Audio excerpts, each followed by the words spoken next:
তো আমরা শুরু করতেছি আজকে জীববিজ্ঞান প্রথম পত্রের প্রথম অধ্যায়ের দ্বিতীয় পার্ট। আমরা প্রথম দিকে পড়ছিলাম কোষীয় অঙ্গাণু। কোষীয় অঙ্গাণু, তার গঠন প্রকৃতি, তার কিভাবে কাজ করে, তার বিন্যাস, এই সমস্ত অংশ আমরা প্রথম অংশে দেখছি।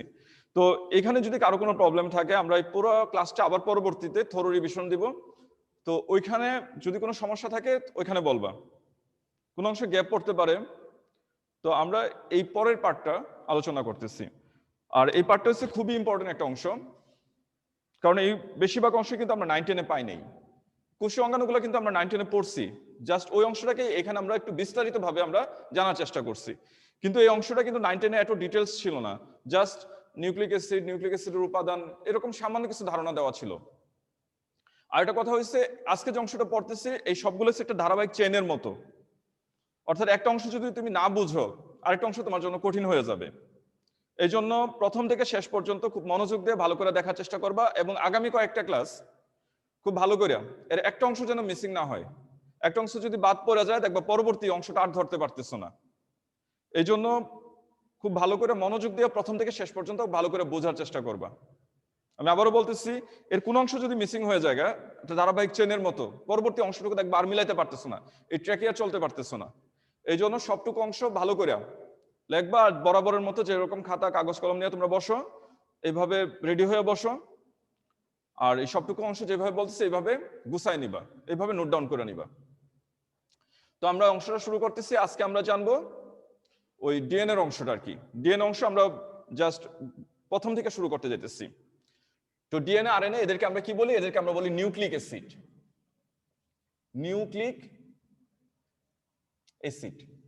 এই নিউক্লিক অ্যাসিড সম্পর্কে আমরা প্রথম জানতে যেতেছি যে নিউক্লিক অ্যাসিড জিনিসটা কি। নিউক্লিক অ্যাসিড কি এটা মনে করো তোমার জ্ঞানমূলক প্রশ্ন হিসেবে আসতে পারে, অথবা অনুধাবনের প্রশ্ন হিসেবে আসতে পারে। তো নিউক্লিক অ্যাসিডের আমরা সংজ্ঞাটা জানি, এটা আসলে কি। নিউক্লিক অ্যাসিড হলো, এইভাবে লিখবা, নিউক্লিক অ্যাসিড হলো,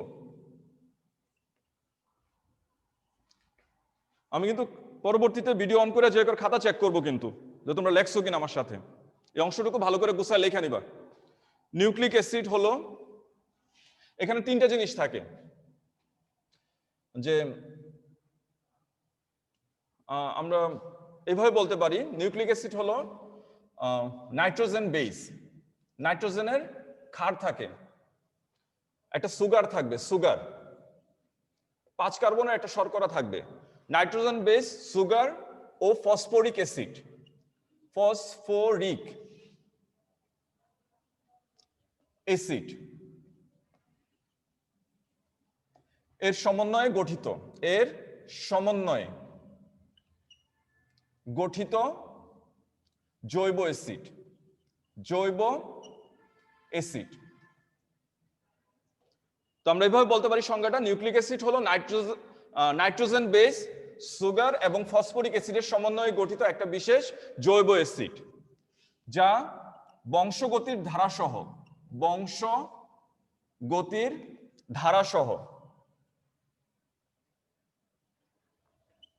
জীবের যাবতীয় ক্রিয়াকলাপ নিয়ন্ত্রণ করে।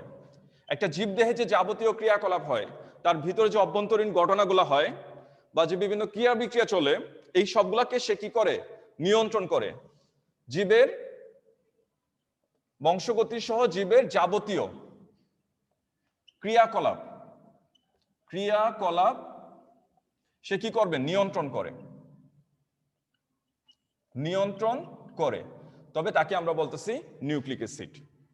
তো নিউক্লিক অ্যাসিড বলতে আমরা সহজ ভাষায় যদি আমরা বলি, নিউক্লিক অ্যাসিড বলতে আমরা কাকে বলি? এই ডিএনএ আর আরএনএ, এদেরকে আমরা কি বলি? Nucleic acid. তাহলে এখানে দেখো আমি আঁকার চেষ্টা করতেছি ডিএনএ অণু। এই ডিএনএ অণু এটা হচ্ছে দ্বিসূত্রক একটা অণু, আর এই পাশে মনে করো একটা একসূত্রক একটা অণু আঁকলাম, এটা হচ্ছে আরএনএ। এই দুইটা অণু দেখতেছি, এদেরকে আমরা সহজ ভাষায় কি বলবো? নিউক্লিক অ্যাসিড বলবো। তো সহজ ভাষায় এই ডিএনএ ও আরএনএ এদেরকে আমরা কি বলি? নিউক্লিক অ্যাসিড বলি। তো এইভাবে শুরু করলাম। তো আমরা এটার আবিষ্কার সম্পর্কে জানবো, অন্যান্য যেমন আবিষ্কার জানছি। আবিষ্কার, নিউক্লিক অ্যাসিডটা কে আবিষ্কার করছেন? তো একজন বিজ্ঞানী যার নাম হচ্ছে ফ্রেডরিক মিশার, ফ্রেডরিক মিশার উনি এটা আবিষ্কার করছেন। ফ্রেডরিক মিশার কত সালে আবিষ্কার করছেন? এটা আবিষ্কার করছেন 1889 সালে। এই বিজ্ঞানীর নাম মনে রাখবা, ফ্রেডরিক মিশার। উনি আবিষ্কার করছেন আমাদের শ্বেত রক্তকণিকা থেকে। আমাদের শ্বেত রক্তকণিকা যখন এটা ধ্বংসপ্রাপ্ত হয় তখন আমাদের শরীরে এটা পুঁজ সৃষ্টি করে। এই পুঁজের ভিতরে, এই ধ্বংসপ্রাপ্ত কোষ, এই পুঁজের ভিতরে যে নিউক্লিয়াস ছিল তার ভিতরে উনি সর্বপ্রথম এই নিউক্লিক অ্যাসিডটা উনি আবিষ্কার করছেন।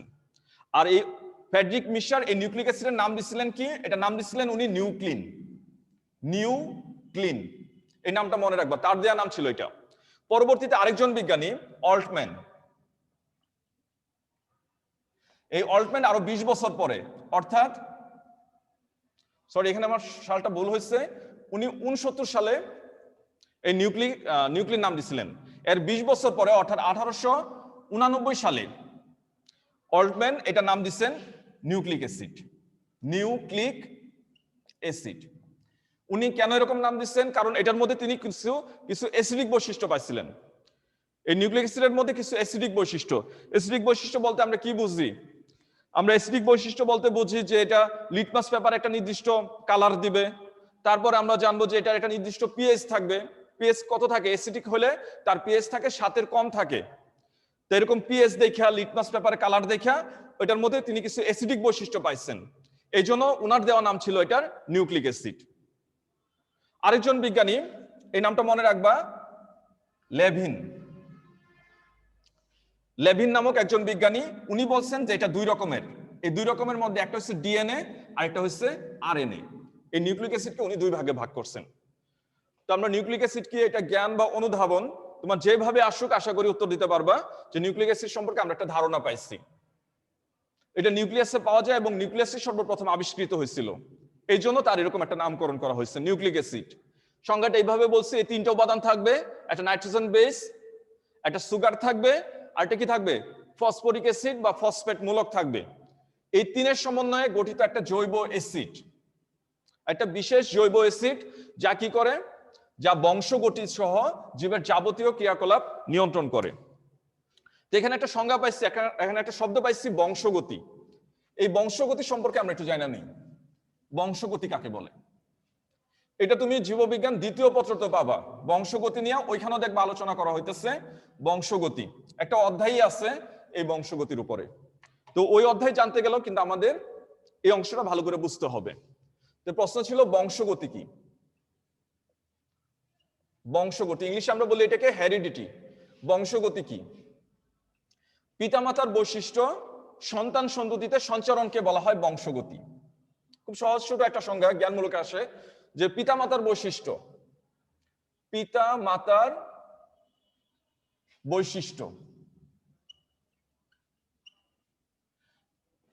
আমাদের যে বৈশিষ্ট্যগুলো আমরা দেখি, এই বৈশিষ্ট্যগুলোকে আমরা দুই ভাগে ভাগ করতে পারি। কিছু বৈশিষ্ট্য বাইরে থেকে দেখা যায়, এদেরকে আমরা বলি বাহ্যিক বৈশিষ্ট্য। আর এটা বায়োলজির ভাষায় বলা হয় ফিনোটাইপিক বৈশিষ্ট্য। এই বৈশিষ্ট্যগুলো হচ্ছে বাহ্যিক বৈশিষ্ট্য। যেমন বাহ্যিকে দেখা যাইতেছে একটা ব্যক্তির উচ্চতা কত, তার গায়ের কালার কি, তার চুলটা কেমন, তার চুল সোজা না কুকরা, এগুলো কিন্তু বাইরে থেকে দেখা যাইতেছে। এদেরকে আমরা কি বলি? বাহ্যিক বৈশিষ্ট্য। আর এটা বায়োলজির ভাষায় কি বলছি? ফিনোটাইপিক বৈশিষ্ট্য। আর কিছু বৈশিষ্ট্য আছে যেগুলো বাইরে থেকে দেখা যায় না, আমরা হিসাব করে বের করি, নির্ণয় করি। তো দেখবো জীববিজ্ঞান 2য় পত্রের 11 অধ্যায়ে এরকম অনেক গাণিতিক সমস্যা আছে, এগুলো আমরা হিসাব করে নির্ণয় করতে পারছি। এদেরকে আমরা বলি অভ্যন্তরীণ বৈশিষ্ট্য। এদেরকে আমরা বলি বায়োলজির ভাষায় বলি জিনোটাইপিক বৈশিষ্ট্য। তাহলে বৈশিষ্ট্য দুই রকমের, এই ফিনোটাইপিক বৈশিষ্ট্য আর জিনোটাইপিক বৈশিষ্ট্য। এই বৈশিষ্ট্য কার মধ্যে? সন্তান সন্ততিতে। পিতামাতার বৈশিষ্ট্য সন্তান সন্ততিতে সঞ্চারণকে কি বলা হয়? বংশগতি বলে। বংশগতি ইংলিশে বলা হয় হেরিডিটি বলা হয়। আর জীববিজ্ঞানের যে শাখায় এটা নিয়ে আলোচনা, পর্যালোচনা, গবেষণা করা হয় তাকে আমরা বলি বংশগতিবিদ্যা। ইংলিশে বলা হয় জেনেটিক্স। আর আমরা জানি এটা জনককে গ্রেগর জোহান মেন্ডেল। তো আমরা ওই অধ্যায় পড়ার সময় কিন্তু আমাদের এটা কাজে লাগবে। তো আমরা এইটুকু জানছি, নিউক্লিক অ্যাসিড কি, বংশগতি কি, আমরা 2টা সংজ্ঞা পাইছি। এবার আমরা একটু সামনের দিকে আগাই। এই নিউক্লিক অ্যাসিডের মধ্যে আমরা বলছিলাম সংজ্ঞার মধ্যে এখানে কি থাকে, পেন্টোজ সুগার থাকে। তো প্রশ্নটা হইতেছে নিউক্লিক অ্যাসিড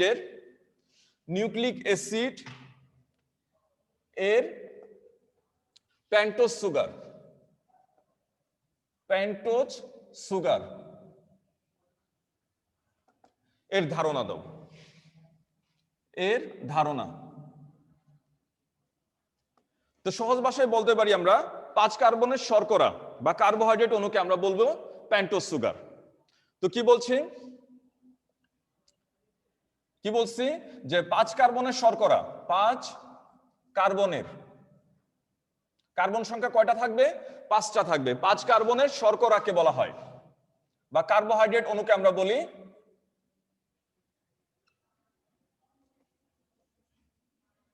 পাঁচ কার্বনের শর্করাকে বলা হয় পেন্টোজ সুগার। আমরা যদি বলি তার সাধারণ সংকেত, সাধারণ বা আণবিক সংকেত, আণবিক সংকেতটা সব ধরনের পেন্টোজ সুগারের মধ্যে আমরা এরকম একটা আণবিক সংকেত দেখব। কার্বন সংখ্যা থাকবে 5টা, তার সাথে হাইড্রোজেন পরমাণু থাকবে 10টা, আর অক্সিজেন থাকবে কয়টা, 5টা। এটা ছিল তার আণবিক সংকেত, বা এটা সব ক্ষেত্রে যেহেতু কমন, এটাকে আমরা সাধারণ সংকেত হিসেবে বলতে পারি যে তার সাধারণ সংকেত বা আণবিক সংকেত হচ্ছে C5H10O5। তখন এখন আমরা আরেকটু সামনের দিকে আগাই, এই ডিএনএর যে পেন্টোজ সুগার এবং আরএনএর পেন্টোজ সুগার এটা সম্পর্কে জানবো। তো প্রথম আমরা আরএনএর পেন্টোজ সুগারটা জানি। আরএনএ অণুর এই সুগারটাকে বলা হয় রাইবোজ সুগার। আরএনএ অণুর পেন্টোজ সুগারকে বলে, সুগারকে বলা হয় রাইবোজ সুগার। তোমাদের যদি কিছু প্রশ্ন থাকে এই প্রশ্নগুলো খাতার সাইডে লেখা রাখো, পরবর্তীতে আমার জিজ্ঞাসা করবা যদি কোথাও বুঝতে অসুবিধা হয়।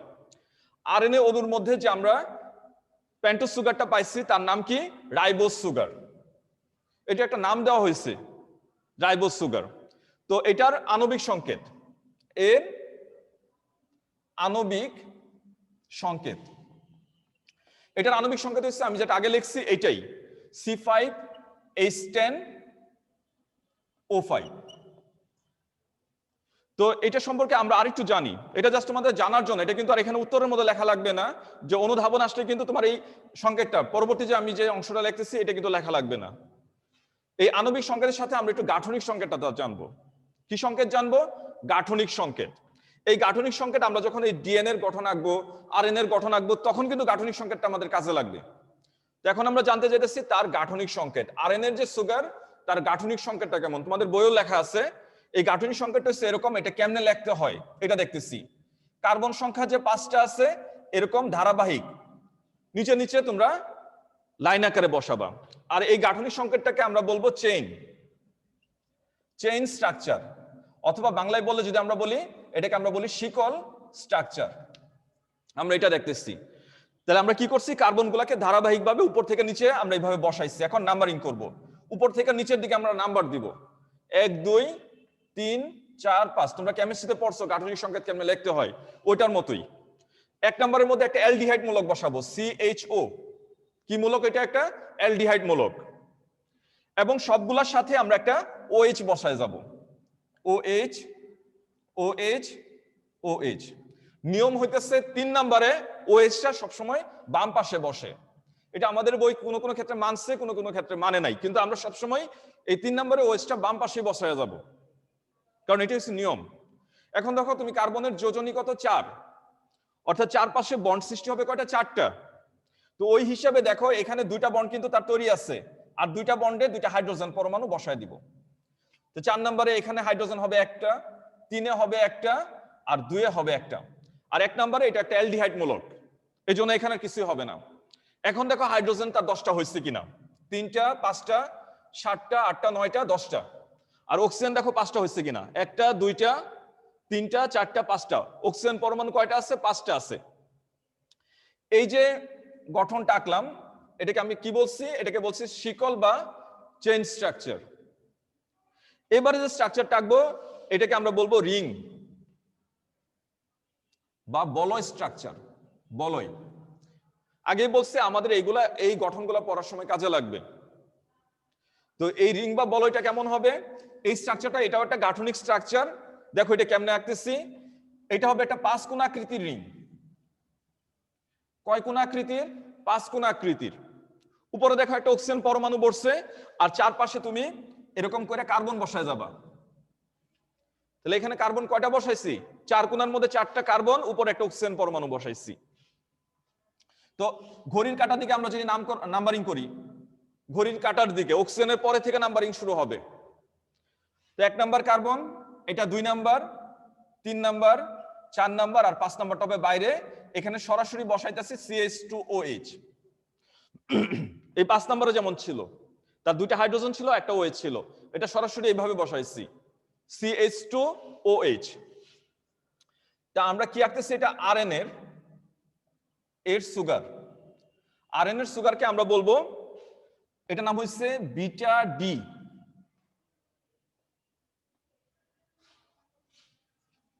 এটা নাম হইতেছে beta D, beta D ribose sugar, ribose sugar. এটা নাম হইতেছে বিটা ডি রাইবোজ সুগার। তো এখানে আগের মতো ওএইচটা উপরের দিকে বসাবা, এইচটা নিচের দিকে।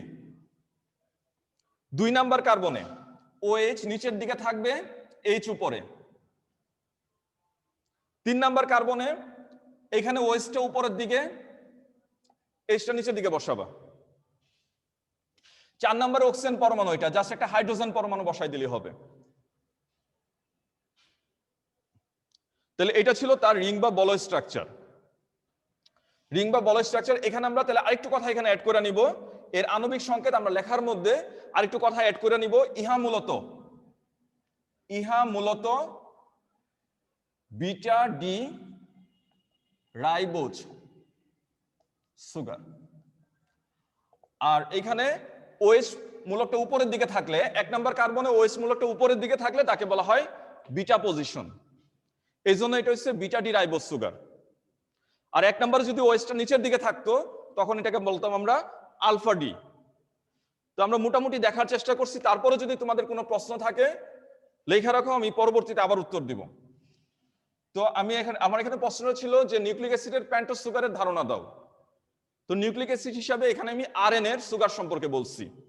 RN এর সুগারের মধ্যে তুমি এই কথাটুকু বলবা, যতটুকু আমি রাখছি বোর্ডের মধ্যে, এই কথাটুকু বলতে হবে। কার ক্ষেত্রে? RN এর ক্ষেত্রে। যে RN এর সুগারটাকে আমরা কি বলছি? Pentose sugar. RN এর সুগারটাকে আমরা কি বলছি? Ribose sugar. এই পেন্টোজ সুগারটার নাম কি বলছি? Ribose sugar. এটার আণবিক সংকেত বলছি।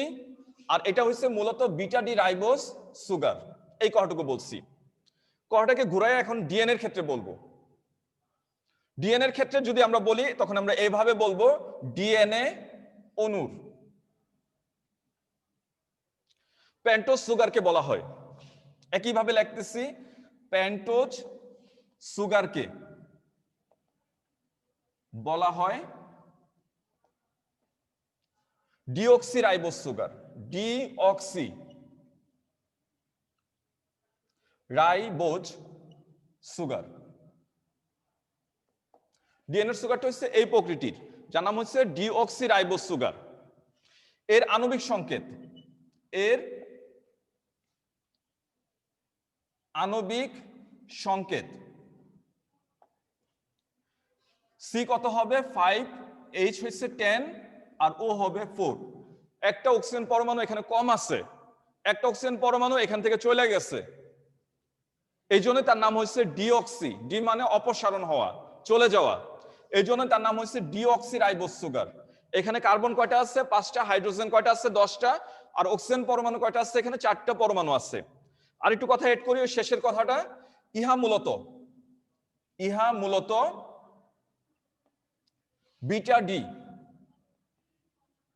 Deoxy ribose sugar. Beta D deoxy ribose sugar. Ribose sugar. এই কথাটুকু তোমরা মনে রাখার চেষ্টা করবা। যে আমার প্রশ্নের উত্তর কিন্তু হয়ে গেছে যে নিউক্লিক অ্যাসিডের যে পেন্টোজ সুগার, তার সম্পর্কে ধারণা দাও। তো নিউক্লিক অ্যাসিডের পেন্টোজ সুগার, এটার প্রথমে আণবিক সংকেত লিখছি, তার সাধারণ সংকেত লিখছি, তারপরে দুই রকম নিউক্লিক অ্যাসিড অর্থাৎ আরএনএ আর ডিএনএ, এর মধ্যে যে আমরা নিউক্লিক অ্যাসিডগুলো মানে যে সুগারগুলো পাই, এই সুগার সম্পর্কে এখানে অল্প বিস্তর যতটুকু পারি ধারণা দেওয়ার চেষ্টা করছি। তাহলে এই ছিল আমাদের আরেকটা প্রশ্নের উত্তর, যে পেন্টোজ সুগার সম্পর্কে ধারণা দাও। তো এখানে ডিঅক্সিরাইবোজ সুগারটা, এটার একটু গাঠনিক সংকেতটা লিখি। ওই আরএনএটা যেমন লিখছিলাম, এটার গাঠনিক সংকেত যদি একটু লিখি, তোমাদের দেখো বইয়ের মধ্যে দেওয়া আছে। এটার গাঠনিক সংকেতটা কেমন হবে? এই গাঠনিক সংকেতের মধ্যে শুধুমাত্র ওই পরের যে স্ট্রাকচারটা আঁকছিলাম ওইটা আঁকতেছি, অর্থাৎ রিংটা আঁকতেছি। আর রিংটাই কিন্তু আমাদের এখানে দরকার। কার্বন কয়টা আছে এখানে? দুই পাশে আমরা দুইটা কার্বন দেখতে পারতেছি। এখানে অক্সিজেনের পরবর্তীতে আমরা যে রিংটা দেখতেছি, এই রিংটা কেমন? 5 কোণ আকৃতির রিং বা পেন্টাগোনাল রিং। এখানে অক্সিজেনটা উপরে থেকে চারপাশে আমরা দেখতেছি 4টা কার্বন পরমাণু আছে। আগে কি করছিলাম? নাম্বারিং করছিলাম, পরে আবার এটাও নাম্বারিং করতেছি, 3, 4 আর 5 নাম্বার কার্বনটা কই বলছিলাম? বাইরে থাকে। তো এখানে সরাসরি বসা দিলাম CH2OH। একের মধ্যে কি হবে? বিটা ডি পজিশন, কিন্তু OH টা উপরে থাকবে আর H থাকবে নিচে। এই জন্য এটাকে আমরা বলতেছি beta D, deoxy ribose sugar. তোমাদের মনে আছে যে এটার মধ্যে কি বলছিলাম? অক্সিজেন পরমাণু একটা কম থাকে, অর্থাৎ 2 নম্বরে এই পাশেও থাকবে হাইড্রোজেন, এই পাশেও থাকবে হাইড্রোজেন, অর্থাৎ কোনো অক্সিজেন পরমাণু এখানে নাই। কয় নাম্বার কার্বনে? 2 নাম্বার কার্বনে, এটা একটু মনে রাখবা। 3 নম্বরে ওএইচটা এখানে উপরের দিকে থাকবে, হাইড্রোজেনটা নিচের দিকে, আর 4 নম্বরে অক্সিজেন, এটা জাস্ট একটা হাইড্রোজেন বসাই দিলেই হয়ে যাবে। এটা ছিল ডিএনএর যে সুগার, তার গাঠনিক সংকেতটা। তো এইটুকু আমরা মোটামুটি দেখলাম। এবার আমরা দেখব পরবর্তী প্রশ্ন। নিউক্লিক অ্যাসিডের সুগার সম্পর্কে বলছি।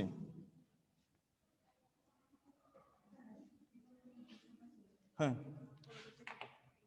বলতেছি, নিউক্লিক অ্যাসিডের সুগার সম্পর্কে বলছি। এবার আমরা বলবো নিউক্লিক অ্যাসিডের পরবর্তী প্রশ্ন।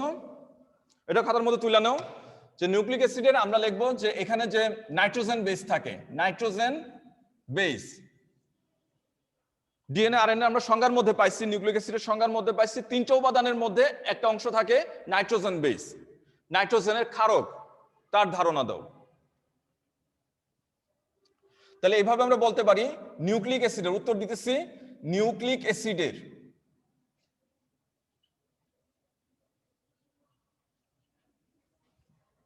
যে নাইট্রোজেন বেসটা থাকে, নাইট্রোজেন বেস কয়টা মৌলের সমন্বয়ে গঠিত? 4টা মৌল, মাথায় রাখবা। কার্বন, হাইড্রোজেন, অক্সিজেন ও নাইট্রোজেন এর সমন্বয়ে গঠিত। এর সমন্বয়ে গঠিত, এই পয়েন্টটা মনে রাখবা যে নাইট্রোজেন বেসের মধ্যে কি কি মৌল থাকে? কার্বন, হাইড্রোজেন, অক্সিজেন, আর কি থাকে? নাইট্রোজেন থাকে। তো পরবর্তী পয়েন্ট এটাই হবে যে গঠন অনুসারে আমরা বলতে পারি যে তার যে স্ট্রাকচারাল গঠন, তার যে বলয় অনুসারে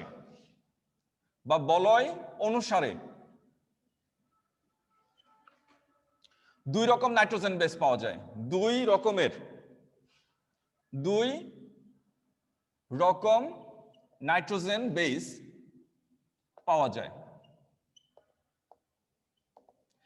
তো একটা হইতেছে পিউরিন, এক প্রকার নাইট্রোজেন বেসের নাম হইতেছে পিউরিন। আরেকটা হইতেছে পাইরিমিডিন।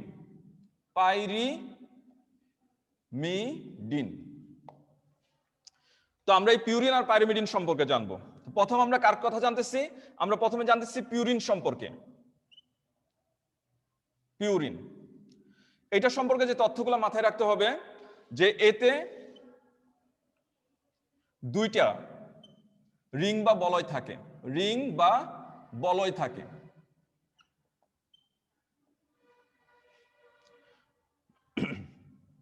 তো 2টা রিং বা বলয় আমি যদি আঁকি, এরকম দেখা যাবে।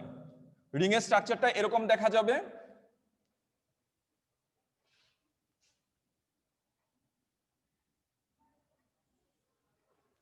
দেখো, একটা 6 কোণ আকৃতির রিং, আর একটা তৈরি হচ্ছে 5 কোণ আকৃতির রিং। এরকম 2টা রিং বা বলয় তৈরি হবে। এর সাধারণ সংকেত এটা মনে রাখবা, কার্বন, হাইড্রোজেন আর নাইট্রোজেন, C5H4N4, 544। এই সংখ্যাটা মনে রাখবা। কার্বন কয়টা? 5টা, হাইড্রোজেন থাকে কয়টা? 4টা, আর নাইট্রোজেন থাকে 4টা পরমাণু। তো এটার উদাহরণ কি আছে? এক্সাম্পল হইতেছে অ্যাডিনিন। অ্যাডিনিন এটাকে আমরা এ দ্বারা প্রকাশ করি। তো এখানে পিউরিনের মধ্যে 2 রকম নাইট্রোজেন বেস পাওয়া যায়, একটা হচ্ছে অ্যাডিনিন, আরেকটা হইতেছে গুয়ানিন। এটাকে আমরা জি দ্বারা প্রকাশ করি, অ্যাডিনিন, আরেকটা হলো কি? গুয়ানিন। তো আমরা আরেকটা নাইট্রোজেন বেস আঁকতেছি, আরেক ধরনের নাইট্রোজেন বেস আঁকতেছি। রিং বা বলয় অনুসারে আমরা আরেকভাবে ভাগ করতে পারি, এটার নাম হইতেছে পাইরিমিডিন। পাইরিমিডিন। এখানেও আমরা একইভাবে যদি লেখার চেষ্টা করি যে এর মধ্যে এতে একটি মাত্র রিং বা বলয় থাকে। তো এটা রিংটা কেমন হবে? একটা 6 কোণ আকৃতির রিং তৈরি করে তারা, একটা 6 কোণ আকৃতির। এই কোণার মধ্যে যে এখানে কি থাকতে পারে, যে এখানে নাইট্রোজেন, তারপরে কার্বন, এই বাকি কোণার মধ্যে কি থাকবে? কার্বন থাকবে, তারপরে এখানে অক্সিজেন পরমাণু, এরকম বিভিন্ন রকম অক্সিজেন পরমাণু, অন্যান্য উপাদান, এগুলো নিয়ে বিভিন্ন উপাদান নিয়ে এরকম নাইট্রোজেনের বেসটা তৈরি হয়। তো যেটা আঁকছি, যার গঠনটা আঁকছি, এটা হচ্ছে থাইমিনের গঠন, থাইমিনের। তো এই গঠনগুলো এত ডিটেলস জানা দরকার নাই, আমরা যে স্ট্রাকচারটা আঁকবো এটার মধ্যে এটা কাজে লাগবে না। তো আমরা কি বলছি যে এটার মধ্যে রিং থাকে কয়টা? একটা মাত্র রিং বা বলয় থাকে। এটার মধ্যে রিং বা বলয় থাকে কয়টা? একটা। আর এটারও সাধারণ সংকেত, এর সাধারণ সংকেত এটা একটু মাথায় রাখবা। সাধারণ সংকেত হইতেছে কার্বন থাকবে কয়টা? কার্বন থাকবে এখানে 4টা, হাইড্রোজেন থাকবে 4টা, আর নাইট্রোজেন থাকবে কয়টা? 2টা। 442, এই জিনিসটা মনে রাখবা। আর তার এক্সাম্পলটা আমাদের মাথায় রাখতে হবে। এক্সাম্পল, এখানে 3 রকমের পাইরিমিডিন বেস পাওয়া যায়। কয় রকমের? 3 রকমের। একটা হচ্ছে সাইটোসিন। সাইটোসিন 99% নামগুলা, এটাকে আমরা সি দ্বারা প্রকাশ করি। এটা ছিল সাইটোসিন। বি নাম্বার হইতেছে থাইমিন, এটাকে আমরা টি দ্বারা প্রকাশ করি। তো ডিএনএ এর মধ্যে এই 4টা নাইট্রোজেন বেসই থাকে, এডিনিন, গুয়ানিন, সাইটোসিন, থাইমিন। এই ডিএনএ যদি আমরা আঁকি, আমরা দেখবো এখানে কি থাকবে? এডিনিন থাকবে, থাইমিন থাকবে, সাইটোসিন থাকবে, আর কি থাকবে? গুয়ানিন থাকবে।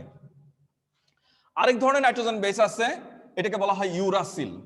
ইউরাসিল, এটাকে আমরা ইউ দ্বারা প্রকাশ করি। আর এই ইউরাসিলটা কার মধ্যে থাকবে? এটা আরএনএ এর মধ্যে থাকবে। এই ইউরাসিলটা কার মধ্যে থাকবে? আরএনএ এর মধ্যে থাকবে। তো আরএনএ এর মধ্যে দেখা যায় এডিনিন, গুয়ানিন, সাইটোসিন, এই 3টা কমন। শুধুমাত্র থাইমিন থাকে না, তার পরিবর্তে কি থাকে? ইউরাসিল থাকে। তা আরএনএ এর মধ্যে এই 4 ধরনের নাইট্রোজেন বেস পাওয়া যায়। আর ডিএনএ এর মধ্যে ইউরাসিল বাদে প্রথম যে 4টা বলছি, এই 4টা নাইট্রোজেন বেস পাওয়া যায়। তো এখানে প্রশ্নটা কি ছিল? নিউক্লিক অ্যাসিডের নাইট্রোজেন বেস সম্পর্কে ধারণা দাও। তো কিভাবে লিখছি? নাইট্রোজেন বেস মূলত কি, যে এটা এই 4টা মৌলের সমন্বয়ে গঠিত একটা বিশেষ ক্ষারক জাতীয় পদার্থ। পরে কি বলছি? যে এটার বলয় অনুসারে বা গঠন অনুসারে এটাকে আমরা 2 ভাগে ভাগ করে ফেলছি, অর্থাৎ রিং অনুসারে। একটা হচ্ছে পিউরিন, আর একটা হচ্ছে পাইরিমিডিন। 2 রিং এর হলে তাকে আমরা বলছি পিউরিন। মনে রাখবা, রিং যদি বড় হয়, 2টা রিং তো বড় একটা বলয় তৈরি করছে, তার নামটা ছোট হবে। আর এখানে দেখছি 1 রিং, এখানে বলয়টা ছোট ছিল কিন্তু তার নামটা বড় ছিল, পাইরিমিডিন। তো পিউরিনের আমরা এখানে বলছি রিং বা বলয় কয়টা থাকে? 2টা থাকে। তার সাধারণ সংকেত জানছি আর এক্সাম্পল জানছি, এডিনিন আর গুয়ানিন। আর পাইরিমিডিনের ক্ষেত্রে আমরা বলছি রিং কয়টা থাকে? একটা রিং থাকে। আর তার সাধারণ সংকেত জানছি, আর এখানে পরবর্তীতে এক্সাম্পল গুলো জানছি, যে সাইটোসিন ছিল, থাইমিন ছিল, আর এটা কি ছিল? ইউরাসিল ছিল।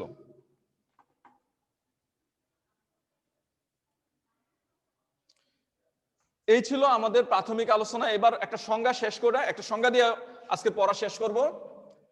ছোটখাটো একটা সংজ্ঞা জানবো, এই সংজ্ঞা জানার পরে তোমাদের প্রশ্ন নিব। এই সংজ্ঞার অংশ আলোচনা করার আগে আমরা ডিএনএ আর আরএনএ এর সংজ্ঞাটা পড়বো। ডিএনএ আর আরএনএ। তার আগে তোমরা একটা নোটিশ শুনো। নোটিশটা হচ্ছে, তোমরা ফেসবুকে প্রবেশ করে, শিক্ষার্থী ফেসবুকে প্রবেশ করে লিংকের মাধ্যমে পরীক্ষায় অংশগ্রহণ করতে হবে। তোমাদের আলাদাভাবে ওইভাবে লিঙ্ক দেওয়া হবে না, ফেসবুক গ্রুপেই লিঙ্কটা দেওয়া হবে। নির্ধারিত সময়ের পূর্বে বা পরে পরীক্ষায় অংশগ্রহণ করতে পারবে না। তোমরা জানো আমরা টাইম ফিক্স করে দিই, এই টাইমের পরে ওই লিঙ্কটা বন্ধ হয়ে যাবে। নির্ধারিত সময়ের মধ্যে উত্তরপত্র সাবমিট করতে হবে। একবার জমা হয়ে গেলে উত্তরপত্র তুমি যদি একবার সাবমিট করে ফেলাও, পরবর্তীতে এটা সাবমিট বা এডিট করতে পারবে না। আর তোমরা জানো যে পরীক্ষায় একবারই অংশগ্রহণ করতে পারবে, একটা আইডি দিয়ে শুধুমাত্র একবারই সে অংশগ্রহণ করতে পারবে। আবার যদি সে অন্য কোনো পন্থায়, অন্য কোনো প্রসেসে তুমি যদি আবার পরীক্ষায় ঢোকার চেষ্টা করো, পরীক্ষায় অংশগ্রহণ করতে চাও, তাহলে এটাকে আমরা বিবেচনা করব যে এটা অবৈধ একটা পন্থা এবং তার জন্য তার বিরুদ্ধে ব্যবস্থা নেওয়া হবে। তোমাদের নিরাপত্তার স্বার্থে তোমাদের ইমেল, রোল নাম্বার, পাসওয়ার্ড এগুলা কলেজ আমাদের এগুলো সংরক্ষণ করবে এবং তোমরা কখনো এগুলোকে বা কখনো ভাগাভাগি বা শেয়ার করবে না। যে আমাদের ক্লাস হইতেছে বা পরীক্ষার যে ইমেল, তারপরে যে পাসওয়ার্ড গুলা, পিএমআই নাম্বার, এগুলা কখনো কারোর সাথে ভাগাভাগি বা শেয়ার করবে না। আর কোনো কারণে যদি তুমি পরীক্ষা অংশগ্রহণ করতে না পারো, পরে যদি এক্সকিউজ দেখাও, এই দায় কিন্তু কলেজ কর্তৃপক্ষ নিবে না। তো আশা করি কি বুঝাইতে চাইতেছি তোমরা বুঝতে পারছো। এই অংশগুলা পরবর্তী পরীক্ষা দেওয়ার সময়, গত পরীক্ষাটা ছিল একটা ডেমো পরীক্ষা, পরবর্তী পরীক্ষার সময় এটা অনুসরণ করার চেষ্টা করবা। তো শেষে বলছি যে আমরা এখন কি পড়বো, দুইটা সংজ্ঞা পড়বো। একটা সংজ্ঞা হইতেছে ডিএনএ ও আরেকটা সংজ্ঞা হইতেছে আরএনএ। এই ডিএনএ ও আরএনএ কি অনেকবার আসছে পরীক্ষাতে এবং বিভিন্ন ভাইবাতেও দেখবো তোমরা জিজ্ঞাসা করতেছে ডিএনএ কি।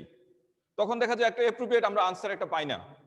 তো যে আনসারটা আমি তোমার দেওয়ার চেষ্টা করতেছি এটা খুব ভালো করে মাথায় রাখবা এবং সবচেয়ে বেস্ট আনসার এটা। তুমি লিখবা এইভাবে যে সজীব কোষে বিদ্যমান, এটা কিন্তু কোনো বইয়ে না এইভাবে সরাসরি, আমি যেভাবে বলতেছি তুমি এইভাবে আনসার করবা। সজীব কোষে বিদ্যমান স্বপ্রজননক্ষম, স্বপ্রজননক্ষম মানে নিজে নিজে তৈরি হইতে পারে। আর ডিএনএ তৈরি হওয়ার এই প্রক্রিয়াকে আমরা 19 পড়ছি, এটা নাম হচ্ছে অনুলিপন বা প্রতিলিপনও বলা হয়। ইংলিশে আমরা বললি এটাকে রিপ্লিকেশন। রেপ্লিকেশনের মাধ্যমে এটা তৈরি হয়। সজীব কোষে বিদ্যমান, স্বপ্রজননক্ষম ও পরিব্যক্তিশীল।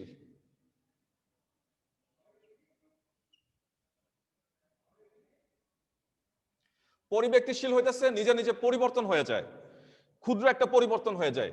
এই মনে করো এখানে জি আইসা না আইসা এখানে মনে করো টি চলে আসছে, এই যে একটা ক্ষুদ্র পরিবর্তন হয়েছে, এই পরিবর্তনটাকে আমরা ইংলিশে বলি মিউটেশন, আর বাংলায় বলতে সেটা পরিব্যক্তি, পরিব্যক্তিশীল। বিভিন্ন জৈবিক কাজের নিয়ন্ত্রক, জৈবিক কাজের নিয়ন্ত্রক।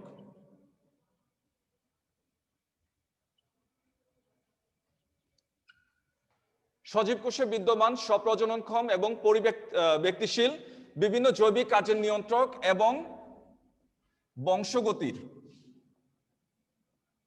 ধারক ও বাহক, ধারক ও বাহক যে নিউক্লিক অ্যাসিড,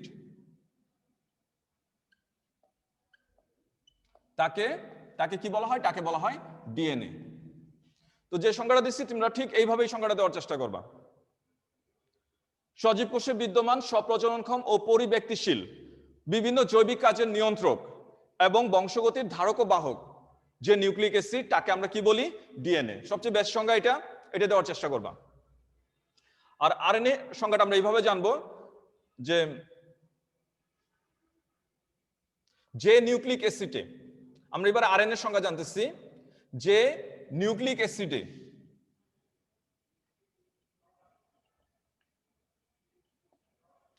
গাঠনিক উপাদান হিসেবে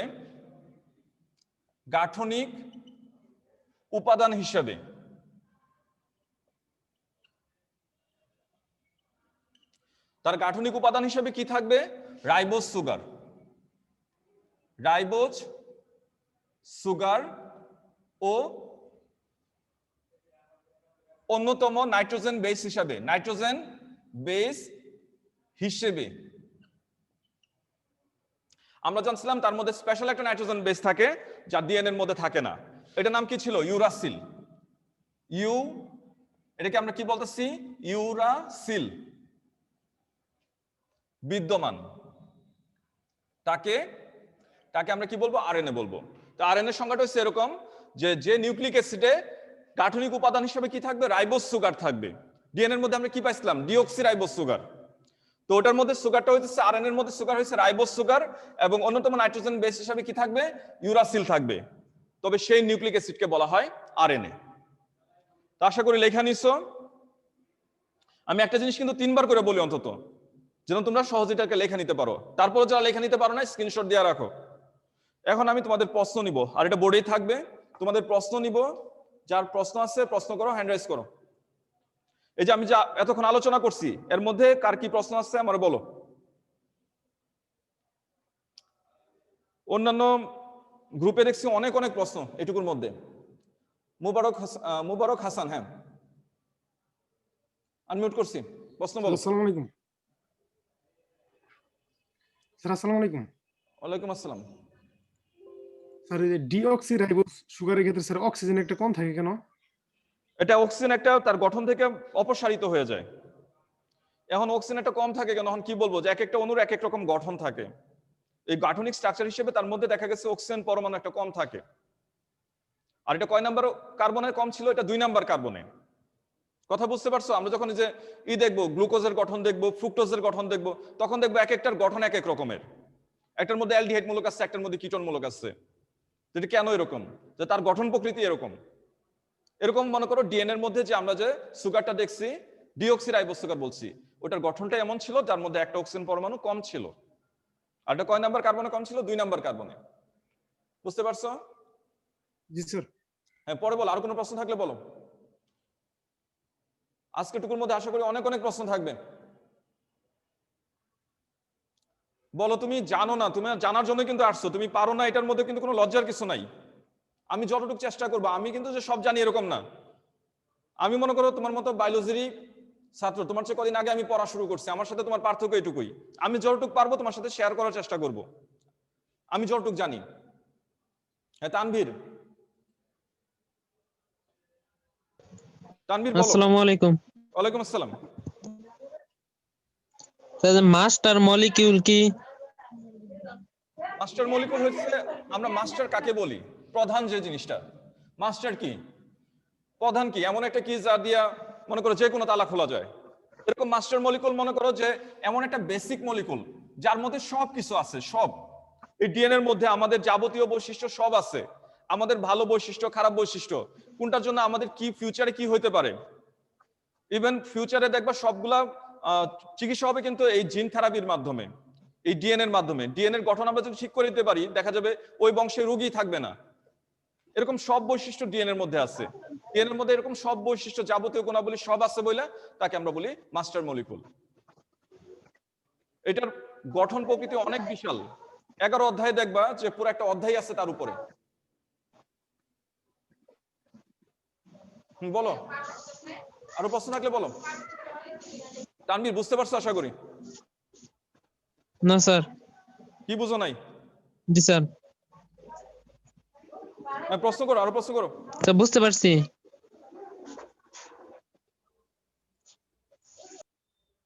প্রশ্ন করো। আর কি কারো কোনো প্রশ্ন নাই? তো ঠিক আছে, সামনের ক্লাসে তোমরা যে ডিএনএ যে স্ট্রাকচার টাকছি এটা বাসায় প্র্যাকটিস করবা। এই ডিএনএ এর গঠন নিয়ে সামনের দিন আলোচনা করব। তোমরা দেখবা তোমার বইয়ের মধ্যে যে ডিএনএ ছবিটা আছে, এটা আমি যেমন আঁকার চেষ্টা করছি তোমরা এইভাবে আঁকবা, খুব সহজ। কিন্তু এইটুকু ছিল আমাদের স্থূল গঠনের মধ্যে। তো কেমনে আঁকছি দেখছো তো? অনেকে বলে যে 2টা কলম দিয়া, এরকম না, তুমি একদম টোটালি ফ্রি হ্যান্ডে আঁকবা। ফ্রি হ্যান্ডে আঁকবা, এবং পরবর্তীতে এটা কেমনে হয়েছে এটার গঠন নিয়ে সামনের ক্লাসে আলোচনা করব। দেখবো ডিএনএ অণুর গঠন নিয়ে অনেকগুলো পয়েন্টস আছে বইয়ে, এগুলো একটু ভালো করে দেখে রাখার চেষ্টা করবো।